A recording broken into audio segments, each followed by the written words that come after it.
Hey guys, we're back here with another tutorial. Today we're going to learn how to create a cool looking lower third animation inside of After Effects. So let's dive right in. First, what I'm going to do is create composition, a new composition, Control N, Full HD, 10 seconds long, hit OK. And then I'm going to do is go to Layer, New, create new solid, and I'm going to name this Main, and the color I'm gonna select this blue color, and I'm gonna go to effects and presets and type in CC page turn, and I'm gonna drag and drop into the main layer, and we get this page turn sort of effect, but I want this effect to be affected to the other side. So what I'm gonna do is go to controls, and I'm gonna change the position to bottom left corner.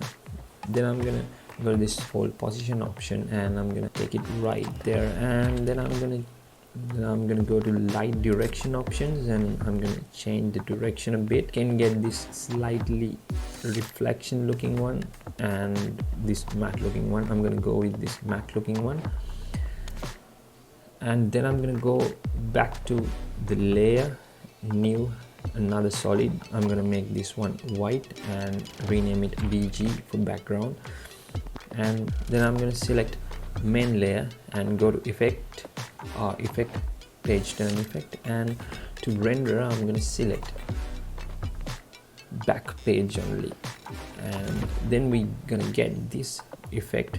It only renders the folded part of this layer. Then I'm going to adjust a little bit of this fold radius. Then I'm going to go to main layer, and I'm going to duplicate the layer by hitting Ctrl D or edit duplicate.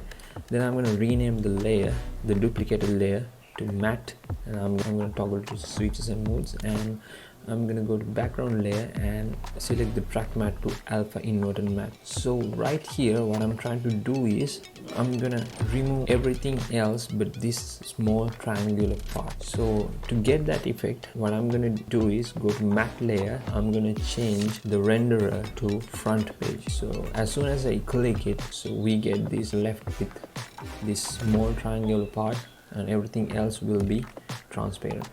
And if I go to main layer and if I move the fold position of it, having small trouble, these two layers are not syncing together.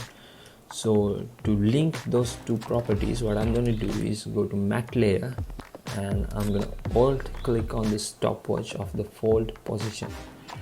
Then I'm going to pick whip, drag the pick whip, and then I'm going to select the main layer and link it with the fold position of the main layer, just like this. So now if I go to fold position of the main layer, and if I move it, both layers are linked together.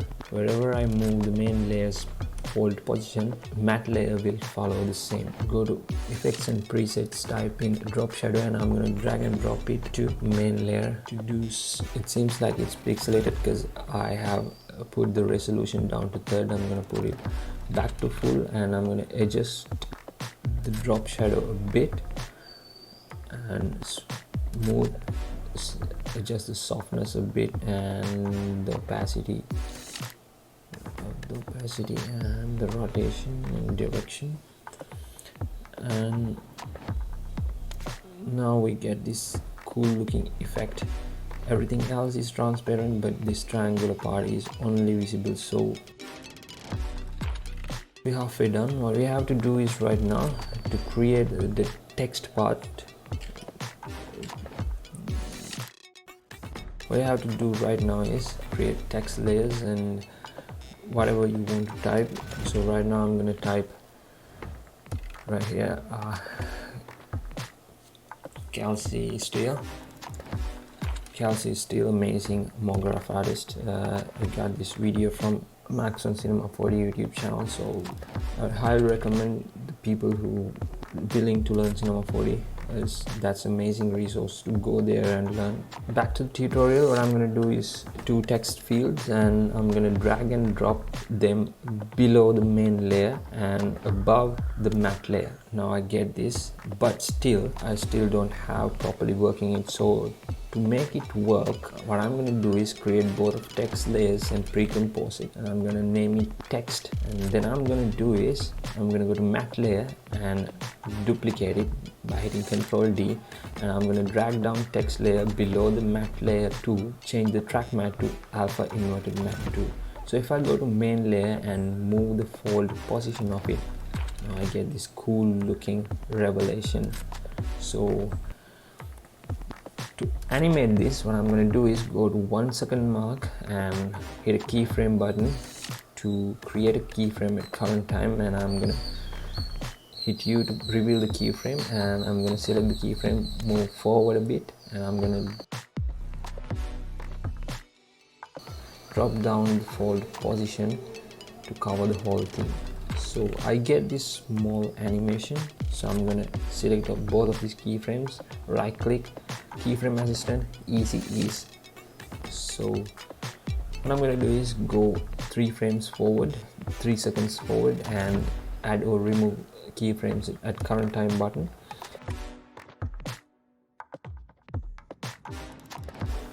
I'm going to go half a second forward, and I'm going to select the first keyframe, and I'm going to copy it, Ctrl C, and I'm going to paste it, Ctrl V.